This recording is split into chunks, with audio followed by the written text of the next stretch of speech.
reason for the red splash was to play counterflux, be able to counter opposing win conditions. Right. You originally had the blue-white elixir deck and you said, hey, wouldn't it be great if I just always could counterflux your elixir? So you're right, this is level 1. Won a local PTQ, at least in my area, as recent as I think 2 weeks ago, defeating blue-white in the finals. Unsurprising, doing exactly what it was intended to do. Both of these players are in the top 20 of our Season 1 standings for the Charlotte Invitational. Jared is the 18th ranked player currently with the amount of points that he has, and CVM, of course, our 5th ranked player. Both these players are well known on the Open Series. Jared has an elite SCG IQ win under his belt, which is basically almost an Open. That's the step right below a Classic. All right. And he won, I think it was a 130-person tournament in upstate New York with the Jedi Jund, as we called it at the time, the white splash of Jund during last summer. Sure.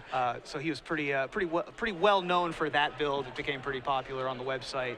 And CVM, of course, mostly known for his beard, but also well known for being a talented magician. Well, this could still be the day he shaves the beard. He is 6-1, so not out of contention. That's right. That's when he wins a tournament, right? When he wins a tournament, he will shave the beard, but not until that point. And as you can see, he has not won a tournament for quite some time. The beard is, it's getting quite... It's glorious, is what it is. He's becoming not his elemental token anymore. Like, his elemental token has a glorious beard, and he is so far gone from that he is moving into mountain man status. We're almost gonna have to make the 5/5 the Feud Killer's Verdict token pretty soon for that beard. So let's look at blue-white red control. So originally it was just for the counter fluxes. There were a couple other splashes.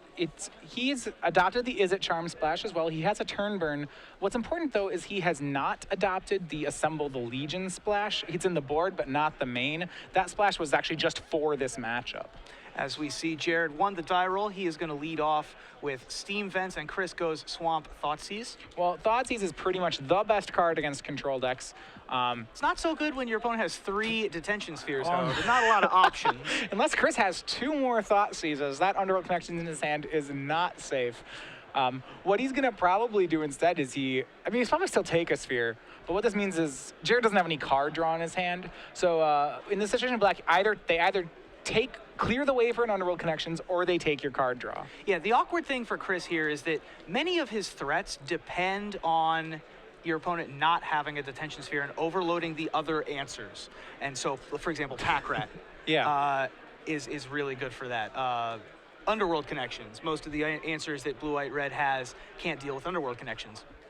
Chris has both of those cards in his hand. Right, he has Pack Rat and Connections. This is a nightmare hand to look to see on the other side. And there's a Pack Rat. We'll see if Chris immediately goes for it. I don't think he will. He has the option to wait a little bit, but he may just go for it here if he doesn't have another play. Yeah, it looks like he didn't get another He has so many detention spheres. There's no reason to... Did he draw the 4th? No, he drew a Verdict. Okay, he drew a Verdict. Oh, another Pack Rat answer, of course. As we see, Chris misses his 3rd land drop, and that means Jared gets to play a Jace Architect of Thought without any impeding creatures on the board, and reveals Divination, Last Breath, and Mutavault. Chris is going to have to split the pile. He does have a Hero's Downfall in his hand, so he'll be able to deal with it if he so chooses, as he starts off by separating Divination in one pile with Mutavault and Last Breath in the other. 2 cards or 2 cards. Yep. Jared can pick which way. I mean, what he really wants to find is land, so that one has 1 land. It's not too bad. Last Breath's also not dead here. Chris, by the way, was on a mulligan, I believe, to 5 this game. Sure. So, and he did not find the 3rd land again. Did find another Hero's Downfall, so if he wants to, he can use it. If he finds the land next turn, he'll be able to take out a Jace and then be able to answer a future Elspeth or something like that. As we see, Jared Boettcher plays a Temple of Deceit, scrying right now to the top, let's say. Yeah, he kept on top, and this is a really... Jared's pretty far ahead. He actually used Jace there. He plussed Jace. That's a pretty aggressive line. Jace will get downfall then. He could have had the more cards. Yeah, he didn't have the counterspell in his hand, so I guess that's a little bit aggressive. Jared does not have the turn 6 Planeswalker follow-up, so Chris is actually not under any real pressure here to do anything, and the black deck is able to amass a huge amount of cards if he's able to get lands at any point. Yeah, and I think the problem is that Jared has already had time to assemble answers. You see counterfluxes, detention spheres. I like that Chris waited before playing the Underworld Connections to make sure he'd still get a 2-for-1 once he played it. Yeah, assuming it doesn't get countered here, then that's absolutely, it's a 4-drop, absolutely. Jared does have a myriad of answers in his hand, but Chris only knows about the 2 detention spheres, which is what he's really concerned about. Yeah. He wants to trade the 1 card for the 1 card, but draw a card in response. Yeah, I think he's going to let Chris have the connections. He would like to save counterfluxes for Thought Seizes, actually. Those are the scariest cards in the matchup for him. As we see, he leaves up counterflux mana in order to detention sphere. And a draw there. The thing is that Jared has been bought enough time here that he can afford to just wait around for Sphinx's Revelation, especially game 1. I mean, the idea is that he wants to cast a Revelation for 4 or more on a board without Underworld connections. And if he can do that, if there's no Underworld connections and there's no Erebos, then he's in the clear. This is the second verse, same as the first. We play another 4 mana up Underworld connections. This time it gets counterfluxed, though. Yeah, he has 2 counterfluxes now, okay, so sure. It's not as precious of a resource. Digging for lands now. We're going to divinate. A card that is actually going to be in Born of the Gods. I'm pretty excited for that with some spectacular new art. Yeah, I really liked the art on it, which I'd seen there. It's so good. It's Saimidi, the queen of Akroas, or Akros. Right, she's half on of Annex and Saimidi. Half of Anthrax and Cyanide, and she's in a temple. Praying to Kuranos, I think, is what the flavor was. All right, I'll go with it. I saw think that so. in Magic Arcana. As we see, Nightveil Spectre is going to try to hit the board. Well, yeah, I mean, Chris knows that Jared has a last breath. He gave it to him back off that Jace earlier. Jared's not even using it yet. That's the best part. And he's got the Quicken as well as Supreme Verdict in his hand if he so chooses to use it. I don't anticipate this Nightveil Spectre is going to get in for any damage, as there's a myriad of answers in Jared's hand, and one of them is Last Breath. Yeah, he just wanted to see if Chris was going to play anything else. Maybe he could actually quicken a Supreme Verdict. He's playing he's so far ahead that Jared he's extracting maximum value out of all his cards there. Rather than just Last Breathing right away, hey, let's see if we can get more value. As we see, Grey Merchant of Asphodel comes into play. Got to start somewhere, and Chris starts off with 2 damage. Jared now at 18, Chris at 23. He's got a long way to go, though. He does have another Grey Merchant in his hand as well as a Thoughtseize, so wouldn't be a bad place to start as the 2/4 gets in for 2 damage. This is such a great spot for a control deck to be. Jared has Turn Burn. Jared has he has Celestial Flare, and yet when his opponent attacks, he takes the 2. And what's going to happen here is we're going to quicken a Supreme Verdict in response to a Grey Merchant trigger. So the drain is for devotion 0. Is 0. Huge play by Jared. And there he finds the Sphinx's Revelation. I'm sure many of you have been in the hard lock of the blue-white control. Sphinx's Revelation for 6 doesn't actually say win the game, but it's pretty darn close. It's pretty close. As we see a Jace, Architect of Thought, trigger, and find 3 lands, probably going to take the pile with 2 lands. That's a perfect Jace right now, actually. It really is. The one thing that he has to do, and this is what I was saying about those counterfluxes, is that Jarrett needs to protect his Revelation with counter spells. And so you see there, Chris actually does have a Thoughtseize. He does, and he used one of the counterfluxes earlier. Does he have another? Oh, is it? I don't think he does. Maybe a turn burn, so that might, he might have let it get exposed. It looks like the Thoughtseize got exposed, or exposed to Thoughtseize there. Yep, he can Revelate for 2 in response. It's not He's that gonna good. Do it. I mean, he's still pretty far ahead, but managed to find a pressure point here. Yep, Supreme Verdict Jace. See, I'm not sure how much I like Revelationing for 2 there. I would just almost let him take the card. In the case that you brick, he gets your next best card too. Chris sees Jace, Supreme Verdict, Detention Sphere, Turn Burn, Celestial Flare, and Plains. That is a list of cards that the mono black deck is not particularly good at handling. Yeah, he's going to take Jace and take the other Jace down too.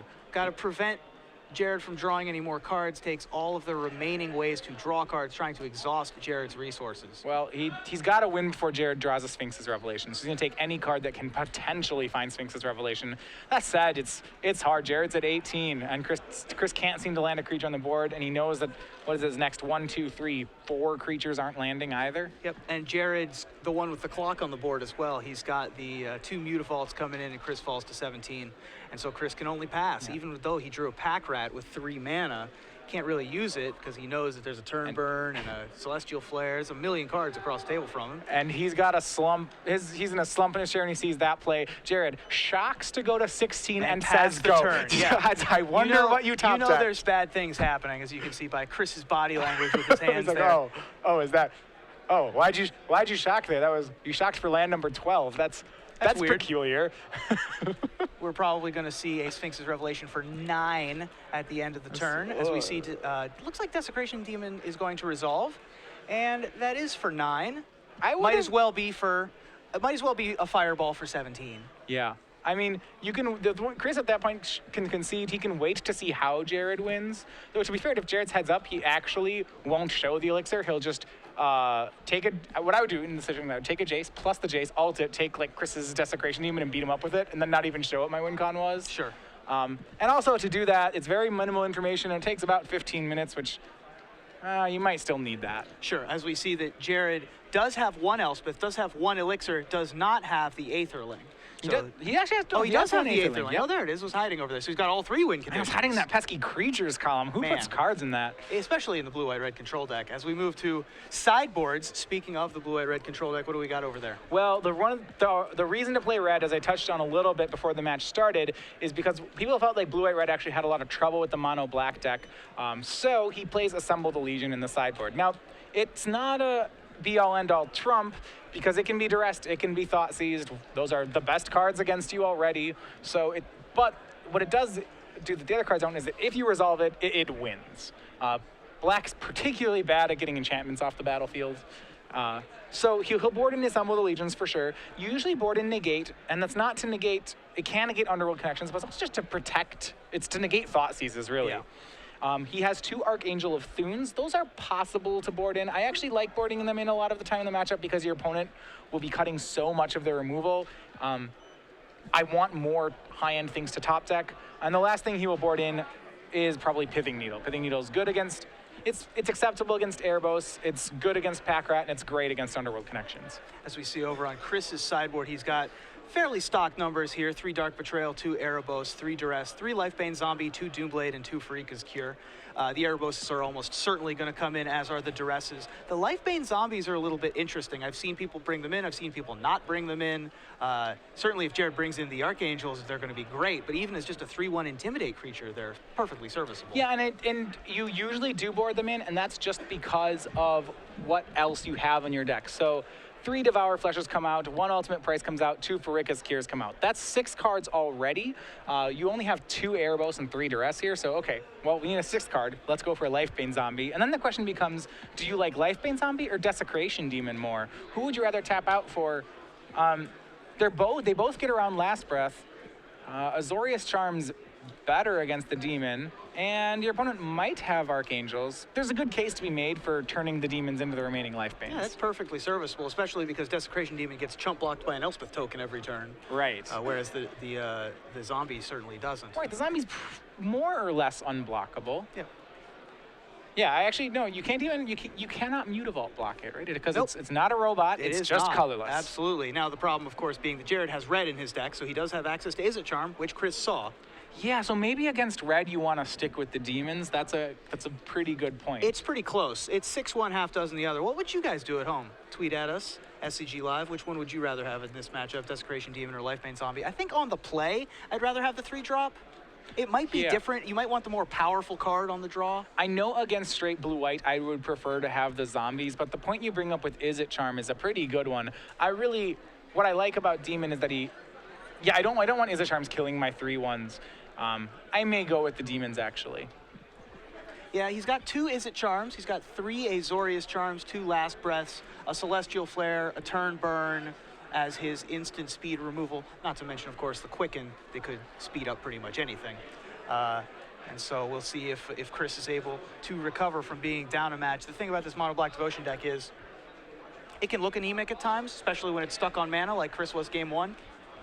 But it's also got some of the best draws in the format. Right. Packrat not at its best in this matchup, as blue-white control and blue-white-red control have a ton of answers.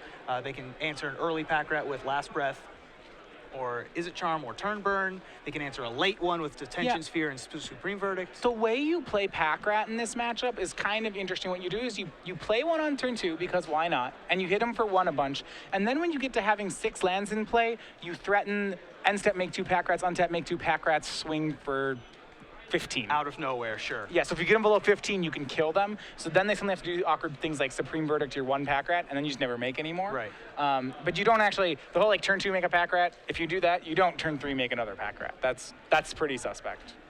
We're here in round 8 of 10 of the Standard Open. Ruben Bressler alongside Matthias Hunt here at SCG Baltimore. Follow along the action at home on Twitter, hashtag SCGBALT. Watching the 5th ranked and 18th ranked players in the Star City Games Players Championship race for the first season here. CVM's actually been moving up quite a bit in the standings. He started in, I believe, 7th at the beginning of the year and has picked up several points just from IQs and then picked up a couple more points in Indianapolis 3 weeks ago. Yeah, Jared picking up most of his points, I believe, in last year in Legacy, actually, as a sneak and show player. Doing well in Standard today, though. Absolutely, yeah. He's a very solid player no matter what format he's in, but he certainly made his bones making 2nd place at Grand Prix DC. Falling to Owen in the finals. And the very next week, taking down the Legacy Open. And then the very next week, taking down the Legacy Open. A pretty good back-to-back for Jared that was only overshadowed by a slightly different back-to-back from Owen Turnwald. But certainly a very, very good player, rising in the ranks among the Open Series elite. I would not be surprised to see both of these players in the final 16 at the end of the year. Brad, by the way, Brad Nelson is, we've just gotten word, is undefeated. He is probably going to be able to draw in. Yeah, at 8-0, I would expect him to be able to draw in. There are some things that can go wrong there. Maybe some players want to play for the top seed. But Brad playing the Saito blue-white build today. With the black in the sideboard for Dark Betrayal, and I think he's playing Doomblade. Is that right? I believe there is a 1 of Doomblade. But as we see, action is underway here. 2 temples are going to start things off, and Chris finds Duress. This is why the matchup is so hard for blue-white and blue-white-red after board, is there's just so much Duress. He covers up, covers up a land. So he can't choose that one. Might as well cover it up because he can't choose it. There are 2 lands there, and it's the only blue source. He doesn't want to get encroached. It's probably going to be the Divination or the Jace. Yep. Chris will take the 2 card advantage sources really are Divination and Jace. Azorius Charm can draw a card, but that's not a card is not really advantage. It's just cycling. And of course, there's the Supreme Verdict, which Mono Black can deal with. I mean, in other ways by just overloading the board. Yeah, Jared has no answer to an Erebos, no answer to an Underworld Connections. You do see that there's connections in VanMeter's hand. Actually, 3 of them in VanMeter's hand. I see. Oh, so he's hoping for not 3 detention spheres again. Yeah, which he actually, sees. he did see 3 detention spheres last game. Yep. And so he sees a hand that does not have 3 detention spheres. I have said one of the things I get scared of in this matchup when I play blue-white is that if my opponent has a hand of 3 lands, duress, connections, I feel like I just lose no matter what I have. Right. And Chris's hand is so close to that. It's very close. He's got double connections. He left another land on top, so he'll be able to go turn 3 and turn 4 if he wants. Should this one get Is It Charmed, for example. Yeah, it does not. It's going to stick. But it does not. It doesn't. And that's Azorius Charm off the top from blue, white, red. So he's got 2 of those, and he's going to cycle the first one, does Jared, who does find the 3rd land. So he's actually going to be able to play his lands on time, which is pretty nice. Yeah, he'll get to Divination here. So Jared actually will get to, he'll get to play. His cards are going to, he's going to get to draw cards. The question is if you can actually keep pace with all these Underworld Connections. It's difficult, but possible. And he finds and Assemble the Legion on top. So he can fight on a different axis now. He can. now. So he's got the Assemble the Legion. He's got, looks like 2 lands. One of them's a temple, one of them's a Sacred Foundry. Yeah. And so should Chris, sort of rest on his card advantage engine, think it's good. He might just find that he gets beaten up by soldiers. He might just get buried under an army of Max Browns. The new human token. He's the red, white haste human, isn't he? He's just a human. Actually, it's a soldier made by Assemble the Legion, but I don't think anything makes humans red. And I know Gather the Townsfolk. But he's a red, white haste soldier. The Assemble the Legion token is a red, white haste soldier. Okay. Yes. There's also, you could be an Elspeth soldier too. You could. Depends. Right. Whether you have a guild or not. More soldiers than humans in Standard, as Jared plays the temple as we anticipated on his turn. Chris is going to keep his card advantage engine going, keep digging. Found a 3rd connections. Not really what he wanted to find there. I mean, this is good for Jared. Now here there is a concern here, is that good. Fortunately, he has the Azorius Charm. I was going to say Chris could find a negate. And he does awesome. have double blue.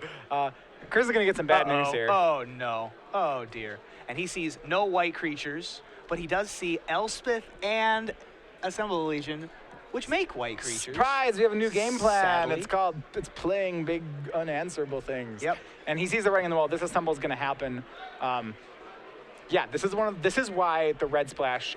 This is one of the best things the red splash can do in this matchup. And Jared uses a land he found on top to drop Assemble the Legion.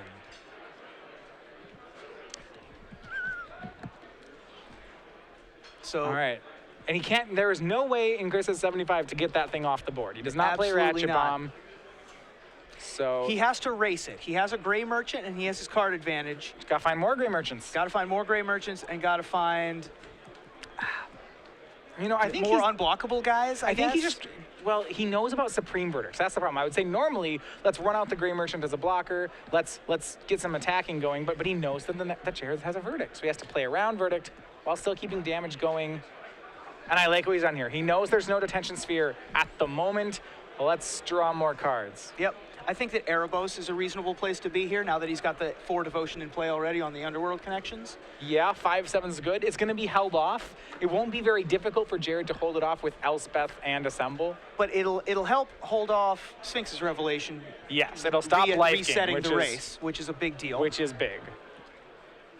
In a pinch, it can be Absolutely. used as greed if he needs a 3rd card or a 4th if he plays the other Underworld connections. Yeah, I'm guessing it's the 5/7 indestructible, and like more importantly, the no life gain that would be helpful. The game plan now is find another Gray Merchant. Yes, because and then play he's gonna, lots of them. Yeah, he's going to probably play the other Underworld connections because even though the Assemble isn't really a beatable card, he can race it.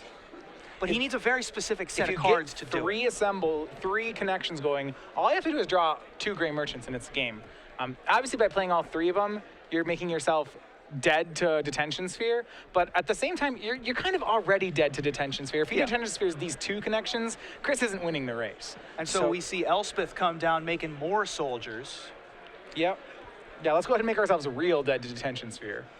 So, I mean, you kind of have to at this point. It's your out. It's your out, and luckily for him, Jared does not have a Detention Sphere. All he has is targeted elimination. He has, targeted 1-for-1 elimination in Celestial Flare.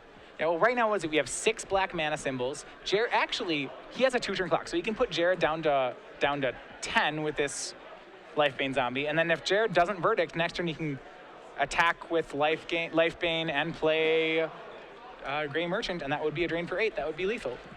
So Yeah, Jared's locked into Verdicting next turn. He can just attack here, put Jared to 10, play the Gray Merchant, put Jared to 3, and then any drawn Gray Merchant will win the game, assuming no counterspell, which we know Jared doesn't have. Yeah, second Gray Merchant will win. If he just swings Life Bane, he doesn't even need the second one. He can win with just the first. But I mean, first you want to check, see if he actually hit the second one. Why go through the trouble if you just have the win? Doesn't look like he has it.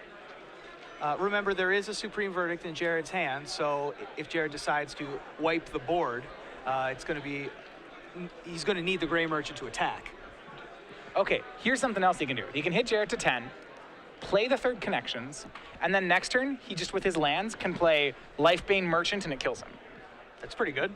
So, I like it. Yeah, I think that's a strategy I want to go in. That's the strategy here, is just play another... Oh.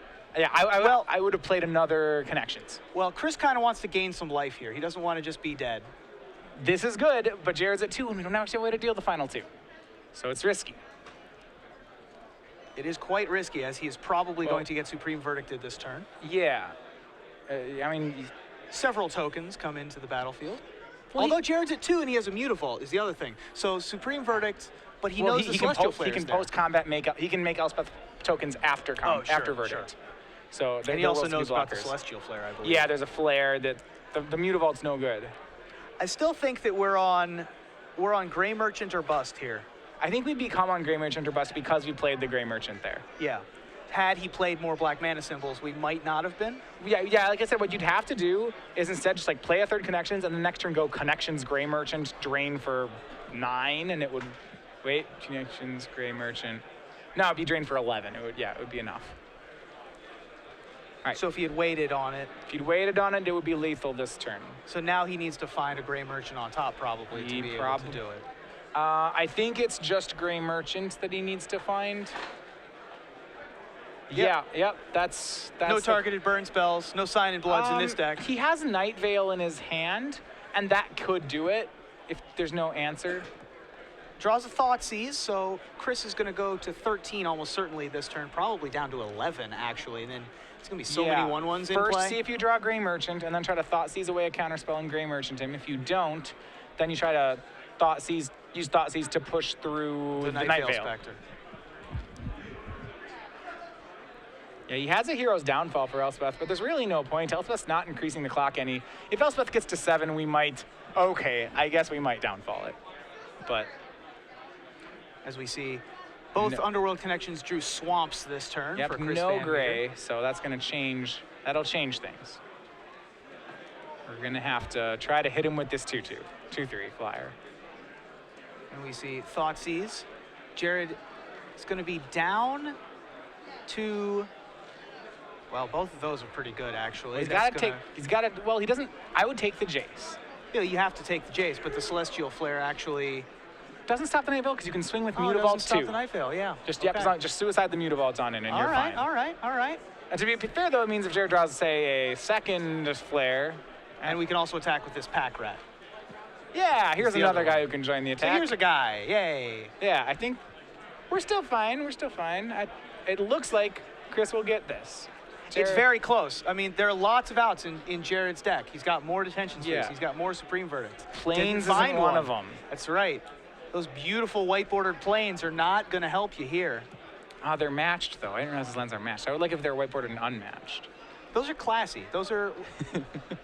are those the Portal 3 Kingdoms ones?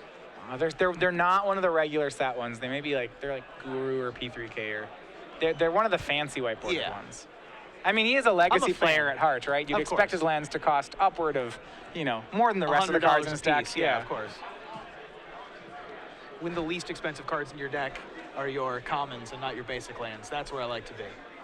I mean, when your basic lands are more expensive than your Elspeths, that's true. Good. In comes 6 1/1s. CVM deciding how he wants to proceed here. Can't really block one, lest Celestial Flare get you. I mean, I think what Jared's just crossing his fingers that Chris only attacks with Night Veil. Yeah. That's not a good out to be playing too. CVM, I think, knows that the Celestial Flare is there. So he could even play around a second one by activating the Mutavault and attacking with that. As we see Erebos. Sure. Well, I think you start by swinging. If I'm Chris, I would. Let's see if we can just win outright before we... Yeah. Mutavault. Yep. And they're all going to come in just to play around both. That'll do. And that'll go. Wow. So Chris plays to his outs, finds them. We're on to game 3. I mean, and that's really just the power of Underworld Connections there, right? We saw Jared land his, Chris set up the board for Underworld Connections to get in. And Jared couldn't answer it. Jared had his own trump card. He had the turn 5 assemble. He had a turn 6 Elspeth unanswered. Still not enough. So we saw game 1 pretty much won by a 3-mana enchantment. We saw game 2 won by 2 copies of a possible 3 that he could have had of a 3-mana enchantment. Assemble the Legion, the 5-mana enchantment, was the one we thought was going to take over the game. But it didn't. You still, as a blue-white player, you still just can't lose the Underworld Connections fight. And, I was saying before that, Duress, Connections, 3 lands is pretty unbeatable. And it's just true. There's not, you can draw all these trump cards you boarded in for the matchup, and you're still an underdog. So now that we're on the draw, let's have this Lifebane Zombie Desecration Demon argument again. All right, so Chris is on the draw with Lifebane Zombie Desecration Now Demon. we know he has Assemble. Yeah, well, if we're wise, we probably knew, but we didn't know for sure. Now we've seen it. Desecration Demon is real bad now. I think Lifebane's just better in general. I agree. I mean, as you saw that game, Lifebane did a significant... He worked that game. It saw information and attacked for 6. Yeah, and that 6 was very necessary for winning. Absolutely.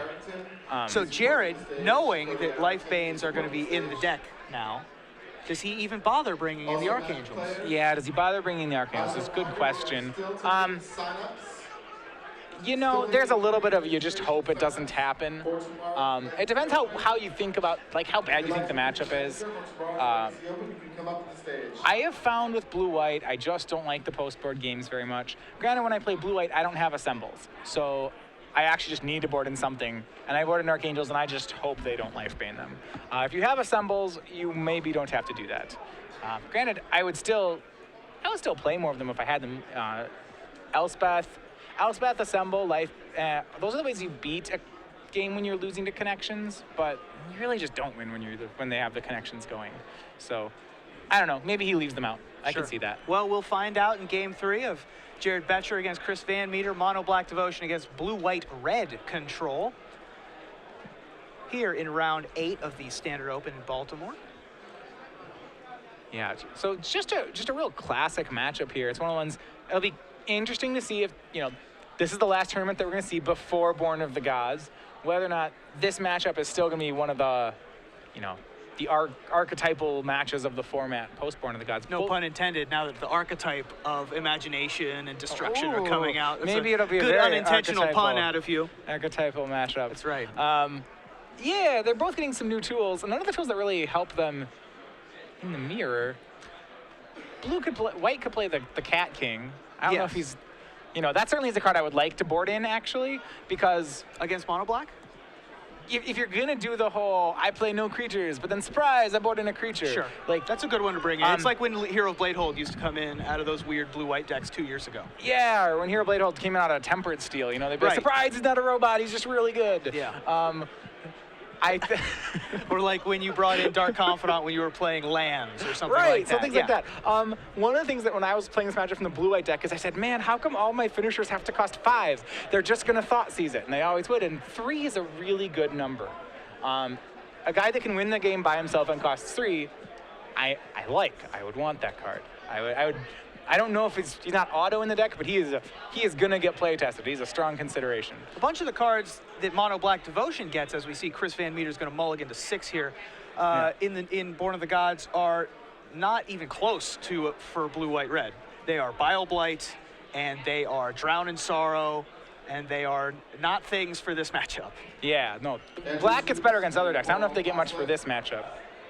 I mean, that would be like Blue White Red, by the way, gets Temple of Enlightenment. Yeah, I've been streaming a lot of Blue White, and I'll even admit when I was looking for a 3-drop creature, I was trying Doxos for a bit. That's bad, by the way. Is it? You're wondering. Is it bad? Yep. It's really good in the Holiday Cube. Okay. There's a lot less creatures in Holiday Cube than there are in Standard, though. Yeah, I mean, you're playing a lot. Was really bad. Sure. Night Veil Spec. I mean, here's the idea: if you have enough Last Breaths, a creature either gets Last Breathed or can't block Doxos. It's a combo. I see. That was the idea. It was bad. I see what you've done. A bad idea. Is that a bad idea? Yep. All right. Yeah, because then you have to verdict anyway, and then you're like, why am I playing a 2/2? That's for 3. Why am I playing a Goblin Gray Hero? Ogre. That's bad. Chris is going to take a look at his 6, shrugs, and decides to keep. He sees, I think he saw 2 Underworld Connections. Maybe it's just the one. It's an Underworld Connections and a fake Underworld Connections in Erebos. More like the realest Underworld Connections ever. That guy, I originally, when I started playing against him, thought I could board in Pithing Needle and have everything be okay against him. That is not the case. He has to be sphered. His static ability is nightmares for the blue-white red deck. As we see turn 3 Divination. He also has both of his powerful enchantments in his hand, the Detention Sphere, as well as the Assemble the Legion. Well, Jared's got to be really happy that he hasn't just gotten his clock cleaned by duresses. Now, Chris could be sandbagging a duress in Jared's mind because it's only coming down on turn 5. If he'd That's drawn the real it thing this you were worried turn, about. well, Jace right now is pretty bad. That's true. Detention Sphere would be pretty bad, right? If you have Underworld Connections and your opponent only has 1 Detention Sphere, you'd want to clean that out of the way first. He does have the Erebos, though. He does not have the discard spell, and guess who's coming to the party? It's going to be a whole lot of soldiers. I hope you... Oh, he decides to not play it. So he's going to leave up 4 mana here. That's weird. It's almost like he doesn't have red. Oh, I see. We missed, as the play-by-play guy, I missed a very important thing. Yeah. Jared Boettcher does not have a red source currently in play. Ah, that's pretty frustrating. as he does only have, it looks like 9 red sources in the deck, 3 Temple of Triumph, 4 Steam Vents, and 2 Sacred Foundry. And so this Erebos is going to be able to use the Greed ability to draw a couple of cards. Yeah, well, Jared's still in a fine spot for now. Let's see if he can find a red source here. There it is. There we go. Okay. What do you think? If you're Chris, does he separate? Oh no, don't do it, Chris. Don't do it. He's just going to take the land. He's definitely taking the red. Be observant. See that. Just put the Sacred Foundry by himself. That would be so good. You'd be like, the best part is like Jared would look really dejected and be like, yeah, and you take Sacred Foundry. Chris is going to probably have to find a discard spell here. Finds another Erebos instead. Well, that's a little legendary, but I don't think that he can get to the requisite amount of devotion. He has a lot of swamps in his hand, does Chris VanMeter, as he is going to pay 2 more life to dig a little deeper. Well, Chris's hand is actually, I don't particularly like it, and the one he kept, it had, so you sometimes think the matchups about Erebos and Underworld Connections, and because those are the cards that win games, but my actual theory with this matchup is that it's about Duresses and Thought Seizes in the black player. Like, rather than have a triple Connections hand, I would much rather have a triple Duress hand. Jared finds Elixir of Immortality on top of his deck. He's probably going to pay 2 life here to be able to play this assemble as soon as he possibly can. Elixir is a pretty terrible draw in this matchup at any point in the game. It's especially terrible because Chris has an Erebos. Right. But shuffling back in is almost never relevant. You're usually winning with one of your other win conditions. Typically the assemble, if you're winning this matchup. Post board, I actually, and this is something I would actually think he should be boarding out the Elixir because Assembled Legion will just win a game on its own. The card's really, like I said, it's really bad in the matchup. The only reason you normally keep it in is in case they Heroes Downfall all your Elspeths, and you're like, well, I have to make sure I don't deck myself. But I don't think he's worried about that. A pair of Night Veil Specters hit the board, and that means Erebos is active, and the 5/7 enters the red zone to drop Jared to 13. Chris also has a Gray Merchant in his hand. Specters are very devoted to Erebos. Jared has a Supreme Verdict, so I think all is safe. He's probably using the Supreme Verdict here, but if he doesn't, things could dead. get a little awkward. For example, if he keeps up Turn and Burn to be able to take care of the Erebos. He's still just dead to that. So what if he Turn Burns Erebos right now and Last Breath's a Night Veil? That's the play I'd want to make. And it means I'd get hurt by that Gray Merchant. But I would love to get, no, I'd do it anyway because we have 5 life in a bottle on the table. Yeah, sign me up. I'd Turn Burn the Erebos for sure. Turn Burn is a card that got a little bit of play, like right when Theros got spoiled because there were 5 indestructible creatures in the set that are huge. And people are like, man, Turn Burn is going to be all over the place, turning gods into weirds. As you can see there on the left, the uncommon from Gate Crash. It hasn't really. The red-blue just didn't really pick up. I've seen splashes in the mono-blue Devotion deck of every other color except for red, and I've seen the Perforos Devotion deck splash pretty much every color except for blue. I'm not sure every deck can play it. That's the thing. But all right, so he has Turn Burn. It looks like he's committed to the Turn Burn Last Breath line. It's unquestionably a powerful Magic card, but we just haven't seen a lot of it, and it's only a 1-of in Jared's deck. Well, but he can afford to run it because he's running a Sphinx's Revelation deck where you're going to find all your 1-ofs. The thing is, it's a red card first and a blue card second. Like, you can't play it in mono blue Devotion because the blue ability is not good enough. You can play it in a red deck, which is splashing blue. If there was red splash blue Devotion, I think they'd play a Turn Burn. But the deck, red will do it with green, they'll play it with white, but the blue one hasn't really shown up. So, if you're Chris, you see 5 mana separated away from 2 mana. That's a little bit of a tell. Do you see that if you're Chris? Like, if I'm playing, don't do that see with your lands. Yeah, just keep your lands all together, guys. Don't try to get fancy. Don't stack your land. If you're gonna stack your lands, you should tap and play the card you're stacking. And so I think Chris sees it, and this is a lot of devotion. This is a lot of devotion. This is 6, 7, 8, 9, 10, 11 devotion to black, which would send Jared to 2 if Turn and Burn and Last Breath didn't exist. Now, the 2 lands that were separated, by the way, were 2 blue-white lands, so he might be playing around Celestial Flare because he's playing a pre-combat. Yeah, Turn Burn will hit Erebos. Well, so that brings it down to a paltry 10 devotion to black. That's right, and still gonna kill Jared on the board right now. Yeah, I mean, we know about the Last Breath. This is all happening. Yeah, I think Chris is just checking to make sure, hey, is this still die? Yep. Well, okay. is he targeting both of the halves with turn burn? Because he could turn one and burn something else. But he decides to turn burn to get rid of it immediately to get the Erebos off the board. Yeah. Yeah, there's no real advantage. I was going to say he could burn, he could turn it and then last breath it if he wanted. There's no point in that. So he's got last breath. He could activate an elixir. I think he's got a last breath here. If he could last breath his own creature to gain more life. If he last breath but that's not going to gain any more life than Chris would be draining. Hold on. You're onto something there. It gains 4. No, it's a drain of 5 to hit the Night Veil. If it was less, that actually would be correct because I'm pretty sure Jared's playing the Supreme Verdict next turn no matter how this ends up. And keep in mind, Chris still has a Mutavault and an Underworld connection, so no matter what, Chris very excited to hit that Supreme Verdict right there off the top. Revelation. The exciting part is that Jared didn't draw. That means Jared doesn't get it. Exactly right, which is huge as he has 8 lands in play. Not gaining 5 life and not drawing 5 cards is quite a big deal. Even if Jared casts Supreme Verdict here, Chris still has the Mutavault and still has the Underworld connections. Yeah, Jared has the Supreme Verdict. He has the last breath for the Mutavault. He has the 5 life from the bottle, but he doesn't have an answer to Underworld connections.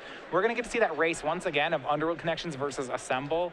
And I'm going to go ahead and say once again that Underworld wins that race. It's going to be close because Chris is going to gain the 4 life from the last breath that Jared still has. Jared's only at 4, so he's going to need to find a way to survive literally anything Chris draws, and Chris is drawing 2 cards a turn. But all of the cards in Jared's deck, maybe not all, most of the cards in Jared's deck are higher impact than the cards in Chris's deck.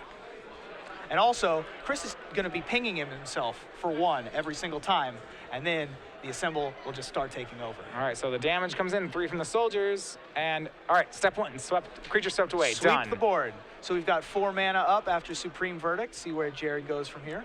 His mana's pretty much spoken for this turn. 2 of it's for the elixir, 2 of it's for the last breath. He doesn't have to elixir this turn. It does improve his draws enough that you probably just do, especially because I think Chris is going to make that second Erebos and be like, oh, well, better gain life while I can. And the other 2 cards in Jared's hand are lands. So yeah, Duress drawn by VanMeter. That's good. Last breath now has no target. Wow. That's going to snag a last breath. Wow.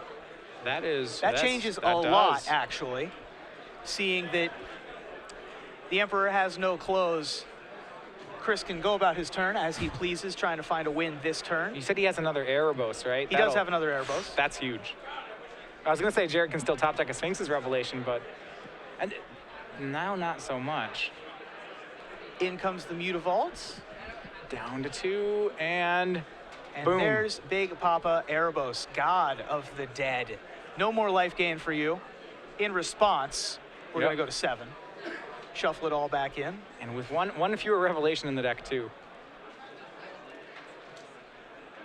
So he's doing that in response to the Erebos. I'm not sure.